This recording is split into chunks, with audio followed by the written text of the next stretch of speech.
This is a story about a dude named Lane. He moved to the mainland and bought one place to stay. And then one day he went and tried to rent them out. And then he became one real investor man.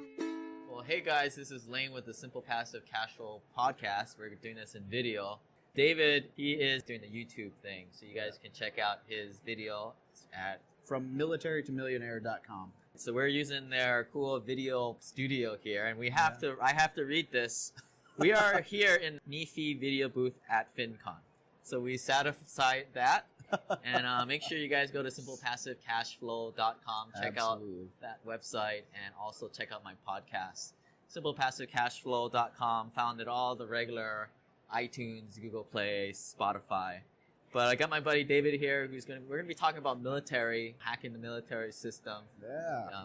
You still an active duty Marine. Cool. Yep. So this video and podcast is gonna kind of go out to a lot of the military folks.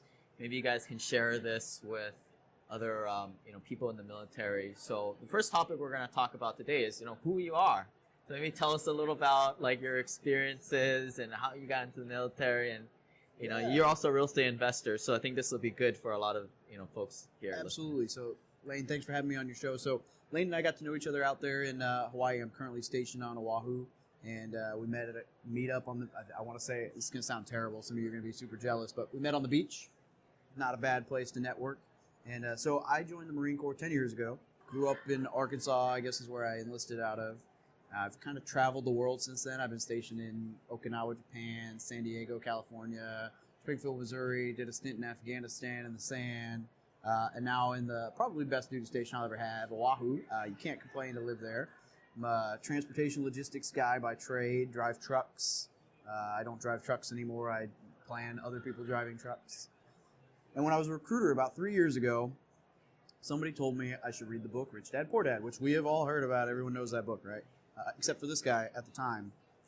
And so I told them in true Marine fashion, I don't read, right? Like, that's dumb. I don't have time for that. I fall asleep. So the audiobook then? Or? Yeah, so then he was like, here's the app Audible. He gave me probably an affiliate link, so I got it. I got one free book.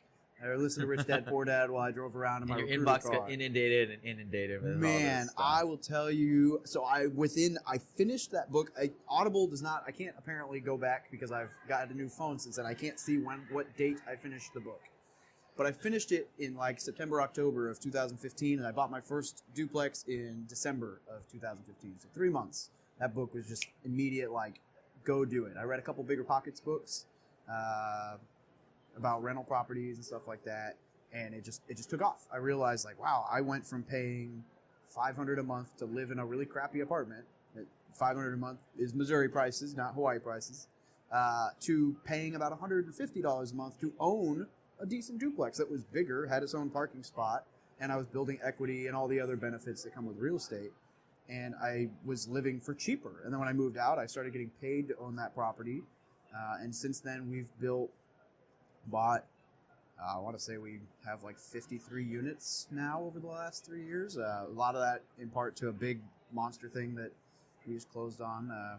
But yeah, so the whole starting the blog about a year ago and the YouTube channel is really geared toward teaching you guys or helping you guys learn all the things that I wish I had known when I was 18. Now, if somebody had tried to tell me them, I might not have listened. I probably wouldn't have. But no one ever tried, so I don't know. And so I kind of want to be that guy that can help reach that younger market of military members and help you, I guess, beat the idea that we don't get paid enough and help us understand that it's self-inflicted. We get paid plenty. We just do what I did and buy Harleys and sports cars and tattoos, right. And then don't it's buy all a gone. Mustang.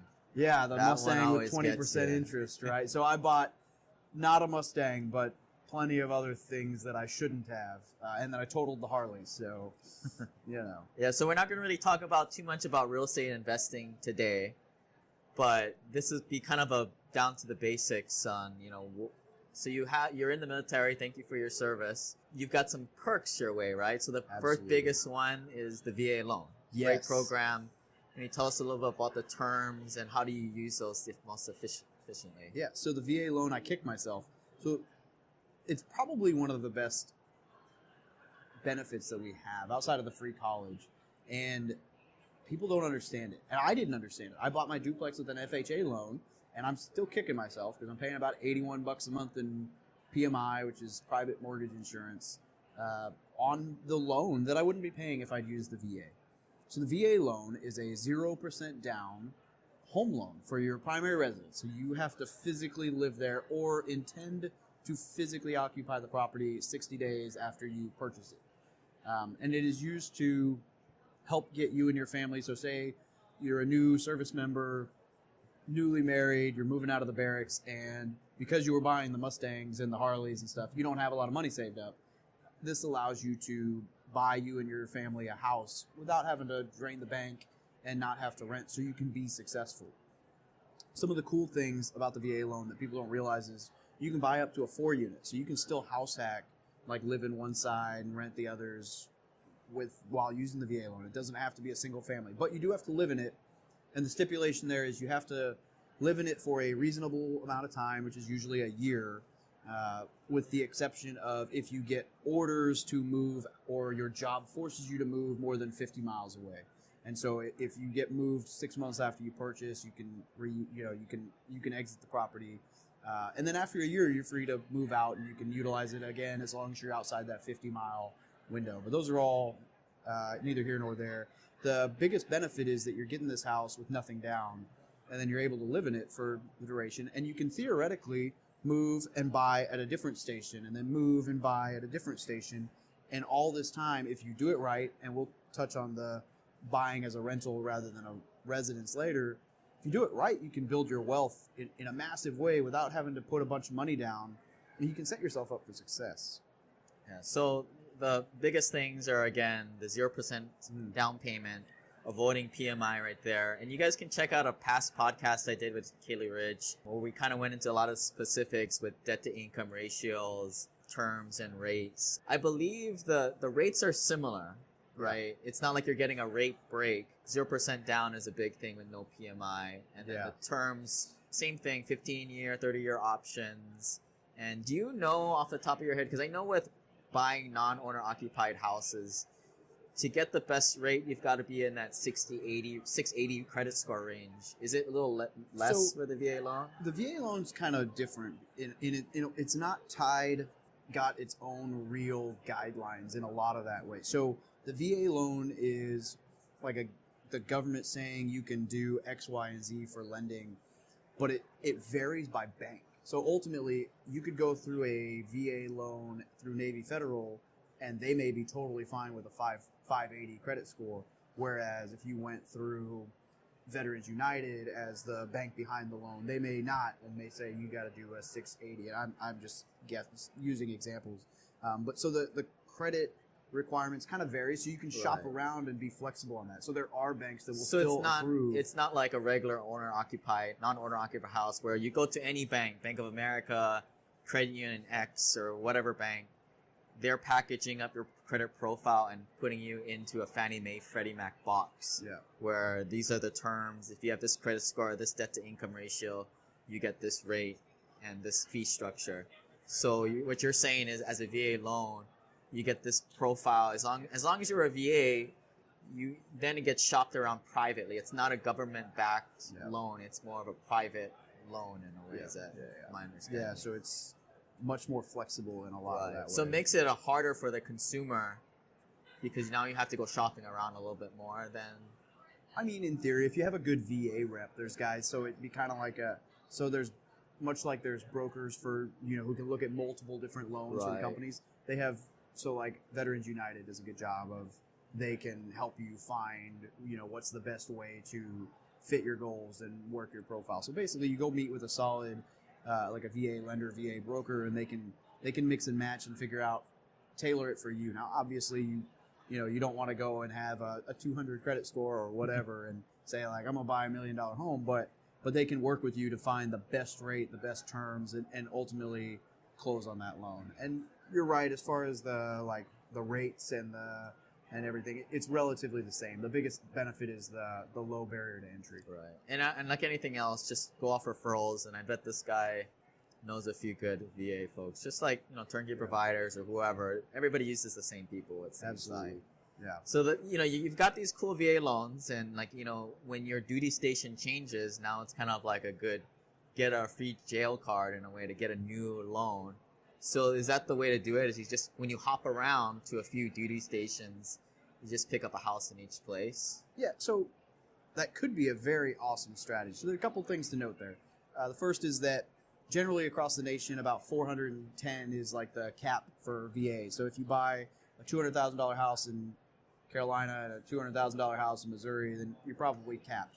If you go to somewhere like Hawaii, the cap is 721. Yeah, you can't get a house for under 600 grand in Hawaii. Yeah, and 721 on Marine Corps side in Kailua is going to buy you like a patch of land with a house on it, maybe a box. And but you could go up to that limit. And then if you go past that limit, the difference is, so let's say I had never used it. I wanted to buy a $1 million home in Hawaii, and I was only capped at 720. I could, for the remaining 280,000, I can still use the VA loan. I just have to pay 20% of that 280. So you can even go over the limits on the VA. You just have to pay 20% down, which is normal, traditional, conventional rate for that difference. And then for multiple uses, so for the first VA loan, it's like 1.8% is the funding fee that gets tacked onto the loan. So if you buy a $200,000 house, you'll pay, the loan will end up being like $205. And that's about right. 1 to 2 or 3% is about the funding fee or the origination fee. So I think it's 1.8 for the first time, and then it goes up to 2.5 for the second time. And I think it stays at around that. If you're disabled vet, it stays at like 1.5 forever. So just know multiple uses. People say it gets more expensive. That's really all that changes is the funding fee goes up a little bit, but it's still very reasonable considering you're not putting any money down. But it doesn't matter, right? I mean, that's minutia. I mean, that's nothing. Absolutely. Owning the asset and not paying 20% down is definitely worth the extra 1% funding fee that you're not paying until you pay off the mortgage. So all that aside, the house hopping, move around the country thing, I would caution this, and I tell military members this all the time, because we like to buy the fancy Mustang and have the night. It's almost as though the military thinks they don't get paid anything, and everyone thinks the military doesn't get paid anything. So to prove them wrong, we try to look rich instead of be rich, and we blow all our money on really fancy things to show on YouTube and Facebook, like, look at this awesome thing, and then we end up not feeling like we made any money because we don't have any left over. Because you get a stipend, right? Like a signing bonus. Yeah, it depends on your job. I mean, I never got much cool stuff. I'm in a boring job. I drive trucks, which in 2008, they were giving some bonuses out because nobody wanted to be the guy who drove around in trucks in Afghanistan because they might blow up. So there was some bonuses then, but not anymore. So what I would say is buy a rental property. Don't buy a primary residence. So if you're going to buy in every location, a couple things like Hawaii might not be the location to buy a rental property or a house because the cost of the house is never going to be really. It's very difficult to find a property that the rent will justify how much you're paying. Yeah, we'll just say on this, I mean, this audience out here, no bueno, guys. It's not going to happen. You're not going to, Hawaii, San Francisco, Seattle, or primary markets, you're not going to find the rent to value ratio. San Diego is a big one for us. So if you're in one of those markets, renting is okay. I live on base right now. I'm a huge lover of real estate investing and equity, and I rent on base because I have a much bigger house and much better lifestyle than I would be able to afford. And I don't have to worry about appreciation, maybe doing whatever. But if you let your buddy live in the house for you and pay it, no, I think that's fraud, right? We're not gonna go there. I'll just not mention anything. No. But then, if say I'm trying to go to North Carolina next, and the house prices are very reasonable there, and my end state would be to buy hopefully a fourplex with the VA loan when I move in. And I'll move in, and I can even fly out and put it under contract, and I could, in theory, close on it up to 2 months prior to landing there, and I would have the property and just move in right when I get there. And that's the dream with the VA loan, is that your move could literally be moving your stuff, no hotel room, no whatever, right into your house. That's very difficult to plan out when you're 6,000 miles away, but in that case, then I'm buying a rental property, and I know when I leave North Carolina, I will be cash flow positive on that property that I bought with the VA loan. So I got in for nothing, and now it's making me money, and that's quite the asset. The return on the internal return rate or internal rate of return, total return when you do cash appreciation, mortgage pay down, tax benefits. If you're putting nothing down, it's infinite. Any money you make out of that property, forget 1%, 2%, 10% returns, 20% returns, which is awesome. Imagine paying this much and then getting paid for the rest of the time you own a property. I mean, you can't beat that. But you got to live in the property. Got to live in the property. Full intention of living in the property. for at least the first year. Some things just aren't consumable in a podcast audio format, like reports, investing trends, and my own personal investing happenings. Go to simplepassivecashflow.com/club to sign up for the Hui Deal Pipeline Club to get the monthly email, The Journey to Simple Passive Cash Flow.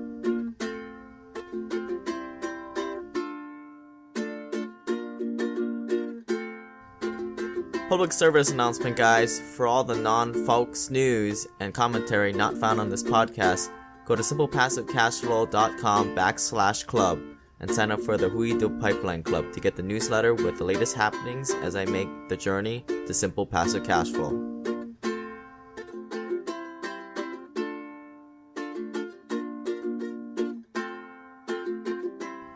Would you like to get access to the same reports and industry knowledge that I read?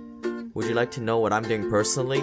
Go sign up for the free newsletter at simplepassivecashflow.com/club by signing up for the Hui Deal Pipeline Club.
So for some of you guys non-military folks, there's this thing called relocation assistant. And when I worked for a big company, that we would get this when they would move us around from time to time. You would get something like 2 months salary as a sorry, tell your spouse they have to drop and leave everything, and your kids have to leave school, take them to Disneyland to appease them, whatever. And then you also would get like another infusion of cash for moving, and then they would, whatever closing costs to sell your house, they would cover it. And if you lost money for some strange reason, which was common back in 2010, 12, they would cover you up to a certain amount. Yep.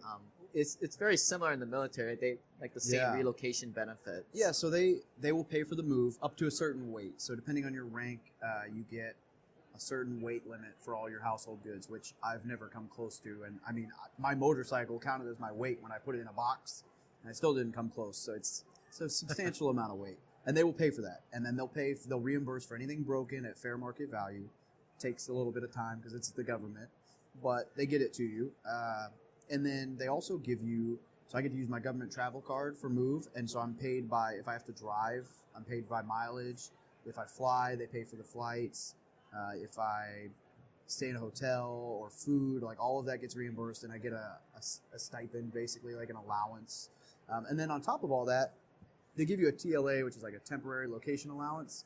And so when I came to Oahu, they were legitimately giving me they were paying for the hotel. And then because of cost of living in Oahu, the family we were getting $140 a night for food, which is, even in Oahu, that's a ton for getting paid. So I mean, we made enough money in the move, because if you're smart about it and you're frugal, you can still make out on top.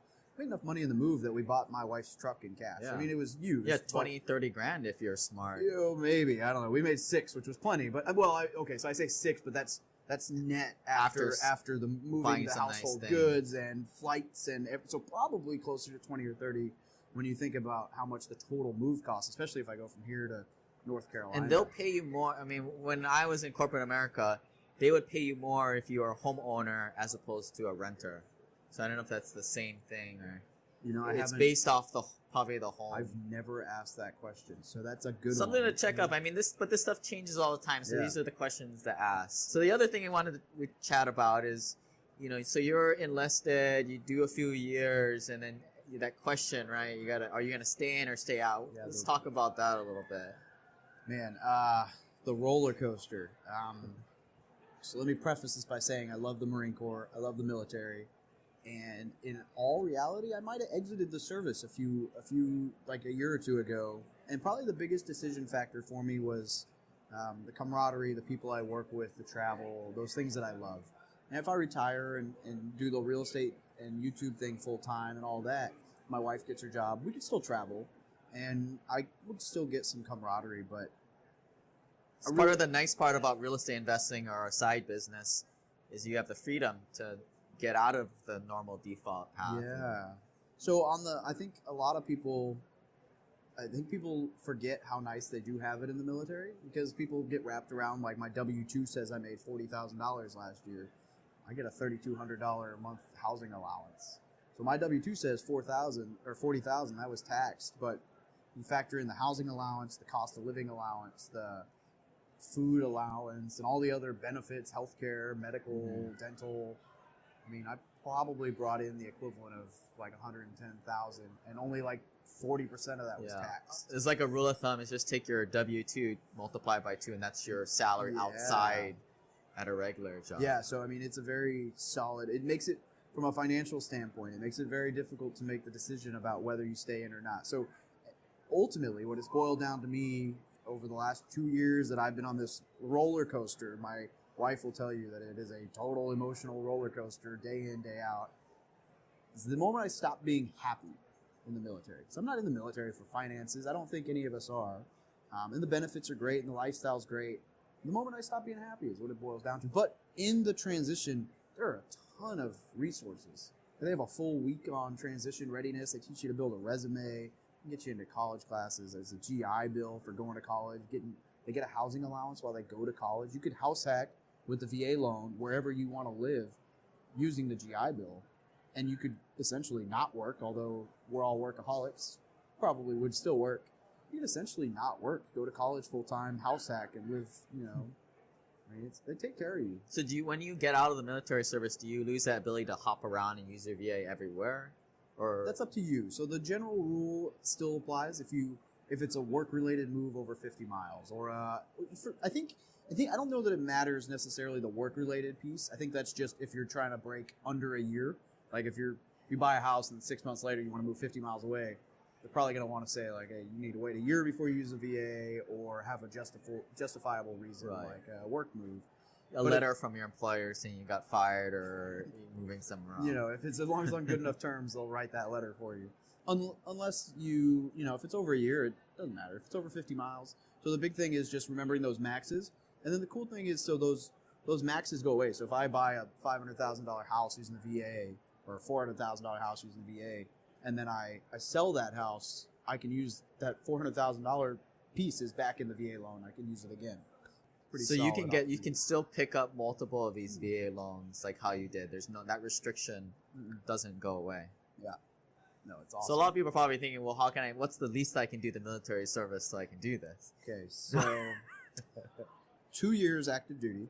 If you hit the 2-year mark, you should be good, right? And then honorable, all that good stuff. You have to be in for that amount of time to be eligible. And then on the reserve side, if you do the reserves, it's 6 years in the reserve. Wow, I just held up 7 fingers. 6 years in the reserves. And then you're eligible. And forgive me, I don't know how the active duty multiplier works because I've never been in the reserves, but it's like the equivalent to 90 days on active duty outside of your recruit training and job school. Once you hit that 90-day window, it's like 90 days in a combat zone or a whatever, or up to 150 points or something like that. But it's really, it equates out to like 2 years generally. So it's kind of similar. So yeah, you got to do a little bit of time to qualify, but that's more or less just so they got something out of you before you get the benefit. But it's not hard to attain. Most of us aren't ready to buy a house in our first 2 years anyway. So if you're listening to this podcast and implementing the strategies discussed, you're likely to become financially free in 3 to 7 years, whether or not you choose to use my coaching services or not. For most of you I talk to in our free intro coaching calls, I see a theme of mission and investing for greater good. I found an investment that pays 20% of their revenue to improving the lives of their community by improving living conditions and paying for children's education. To learn more about this investment, check out Simple Passive Cashflow /coffee. And by the way, it's not all altruistic. This specialty coffee makes for an amazing pro forma.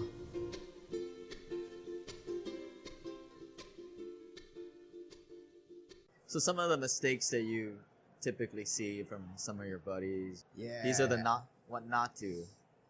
So if this is you, take it with a grain of salt. I'm sorry. You're probably not watching this anyway. Probably, yeah. So 4-bed house that's like $280,000 for you, or it might be for your family, but you know, like a brand new house that's huge and huge and great, just an awesome house. Like emotionally, that feels like a great idea. And it's secure and it's wonderful and happy wife, happy life. And when you move out of the house like that, it's not going to cash flow the same as if you bought it as a rental. And that's why we can't reiterate that piece enough. To buy your house as an investment, it'll be an investment.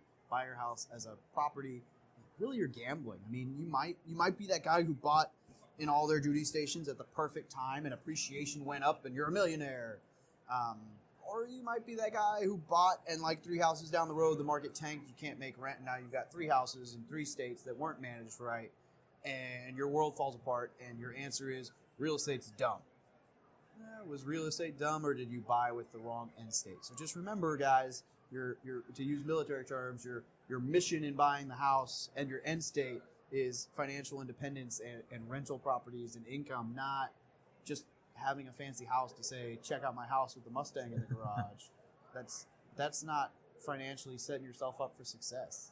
But everybody does that, right? I mean, with military, non-military, people are doing that and they're making that mistake. Yeah, it's huge. The whole "my house is my greatest asset." Is it though? I mean, maybe. If you bought it that way. So if you were starting out today, young kid, what would be your game plan to like pick up a few rentals, then move around a few times? Yeah, I'd try to live in some of the areas, like some of the duty stations in the Midwest, if I could. I love, and I'm biased, I invest in the Midwest. But some of those places like Missouri, Arkansas, those are the 2 markets I'm most familiar with. But a lot of that Midwest area, appreciation line goes like this. Whereas in Hawaii is much more like this. Yeah. But most of those big city markets do this number. And if you catch it on the wrong swing, your property value gets cut in half. So I like the Midwest because the rents are easily justify the price of the property. I don't really have to worry about if the market crashes because I don't even remember the 2008 crash because it didn't really affect my area. It was very minimal. In fact, it might actually raise the rents because all those other people are going to move to cheaper areas. Right. So I would say, and my strategy would be the house hack, kind of like I've done. Ideally a 4-plex, but a 3-plex or a 2-plex. The hard part's finding something that your family can be happy in. So like for me, I need like a 3-bed, 2-bath unit at least. I would love a 4-bed, so I have an office, maybe a garage or a barn. But finding something like that, and then you buy it with the VA loan. You rent out all the other units. They're paying your mortgage. And then when you move out, you rent that unit, and now you're making a little bit of money. You move to the next one. And so as you're doing this through the 4, 5, 10, 20 years in the military, you're building equity, you're building cash flow, you're building passive income.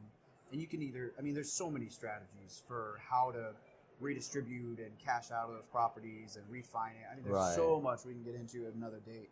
But the real benefit is that you're buying a cash flow positive, especially if you can get into a recession-proof area and you're buying these properties. Another thing, and we mentioned the house hack, but even if you really want to stick with the single family, some random things that a buddy of mine wrote a book on, some things he mentioned were like a motorhome. You can rent a motorhome on your yard to somebody and make some extra income. an RV.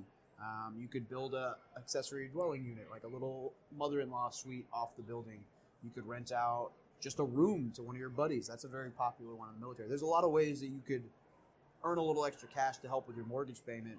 That would be a wise investment while you live there. But just make sure when you leave, you have an end state, whether that's live in it, fix it up, and then get rid build of it, or the PM contacts in the meantime. So when you do leave, property manager will it will keep you from going gray, and it'll probably save your finances. My property manager is a lifesaver.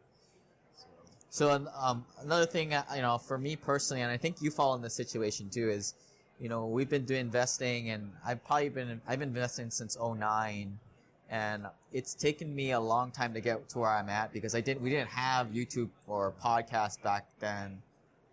So our path is a little zigzagged. And how long have you been doing this for? And at what point are you gonna quit the military and kind of take that next step? I started in 2015, so about 3 years, and it's a good question. Depending on life, I may go until I may get out after this re-enlistment if I'm doing well enough in the military or in the real estate side. The odds are that I'll probably just go until, if I go to retirement, it'd be 20 years. So it'd be another 10 years, and I'll have a pension and all that. So it's very tempting, especially because to stay in for that 10-year mark. Yeah, because I've screwed around with turnkey rentals, and kind of now hitting my stride, and I feel like I could have cut it in half the amount of time, but it's still gonna take a while. Whether in the military, you have the VA loans. It's still gonna take a little while. It's not a get rich quick thing or anything like that. Yeah, absolutely. And so after you do get out, you're either let's talk about if you're in reserve. What kind of options are available? So the VA loans and everything like that. Yeah, if you go from active to reserves, there's a lot of options with that. As far as, you can still buy into your healthcare plan for like $200, $250. It's much cheaper than a civilian plan. You can still travel. You can still get activated to go to some trainings. VA loan, VA benefits still apply. You're still a veteran. Other than that, the real benefit would be, and that's something I thought about, is, you do 1 weekend a month, 2 weeks during the summer or whatever for training. I still get to wear the uniform. If the war kicks off, I would still have the option of going and doing all that. You can go back, right? Because they would need bodies, as they say. We're more than just bodies, guys. It's okay. Yeah, 9-minute mile or under, buddies. Right? Yeah. And then, you get to be home. You work on your side hustle. You can have a full-time job. You can network and grow in your target market if you live in your investing market. Investing from afar, as you and I both do, is quite doable. This guy's got over 1,400, right? Over 1,400 units that he's got a piece of the pie and put all the deals together on. And are any of them in Hawaii? No, don't invest in Hawaii. Yeah, exactly. And I have a fix and flip that I'm a partner on kind of right now. And that's it. And that's not a passive thing. That's a active thing. And I'm a passive partner on it. And that would be about the only thing I would do in this market. Everything I do, buy and hold, is Missouri, Arkansas, Midwest. But we have both been able to do that long distance. Definitely would be easier sometimes if I lived locally, but don't let that stop me. Right. So once you leave, let's say you go past reserve and you're out. Yeah. You're a free man to do what you want. What do you give up in terms of VA loans or any kinds of benefits? I guess so. If you totally exit, if you don't come to retirement, then you're... and then retirement's the 10-year mark. 20 year mark. So if you go to retirement, you really don't lose anything. Just get a smaller pension than your active paycheck. But if you don't make it that far and you just exit the service, then you still get all your benefits. You would no longer get the medical and the dental. You can kind of buy into that stuff, but paycheck stops and all that. But all the benefits as far as like VA loan, VA medical benefits and stuff like that, they're all still there. It's just you wouldn't get like the health insurance and stuff free. It'd come at cost. And when you exit the military, you could come back to reserve or active duty, or just never happens? It just really depends. That's on the service and what they're needing, if they're upsizing or downsizing, or I would not say to make your exit strategy to come back in when the going gets tough, because I know like the Marine Corps is not taking a whole lot of prior active duty. But it's possible, and it changes. I enlisted a couple when I was a recruiter. It just kind of comes and goes. Yeah, and I've seen a lot of other options for like healthcare. I mean, there are 2 religious affiliated healthcare providers out here that the idea is you don't go through a normal, regular, traditional provider like at my company at work where it gets bloated because all the government regulation and everything. I mean, it's like half the price, and if not better coverage. Just they don't pay for a lot of things like abortion, whether you're for it or against it, whatever. But they won't pay for a lot of that stuff, so it brings the price, and there's a lot less admin costs. So there are other options. So Absolutely. I would say, don't let that just be the whole thing for staying in the military service. Yeah. Any other thoughts for making the jump, or any other military related issues that you see coming up? Yeah, I think that's good for now. If you got more specific questions, feel free to reach out to either of us. We're online. If you're watching this, you can probably find us both. Check out more of the podcast. We'll try and do more of these, simple passive cash flow videos from time to time. Make sure you guys sign up for the Investor Club and share with your friends, because I don't know what you're going to do when you're retired, right? There's not really too many people that hang out. I mean, I'm in Hawaii, but you can only have lunch so many times together before it gets a little weird, right? Kick us out. Yeah, yeah. But again, what's your URL for people to get you hold of you? From military2millionaire.com or Instagram or wherever else, it's all the same. Cool. So, all right, man. We'll catch you guys later. Thanks, guys. Lane, thanks for having me on. This website offers very general information concerning real estate for investment purposes. Every investor's situation is unique. Always seek the services of licensed third-party appraisers and inspectors to verify the value and condition of any property you intend to purchase. Use the services of professional title and escrow companies and licensed tax, investment, and or legal advisor before relying on any information contained herein. Information is not guaranteed, as in every investment there is risk. The content found here is just my opinion, and things change, and I reserve the right to change my mind. Above all else, do your own analysis and think for yourself, because in the end, you are the only person who is going to look out for your best interests.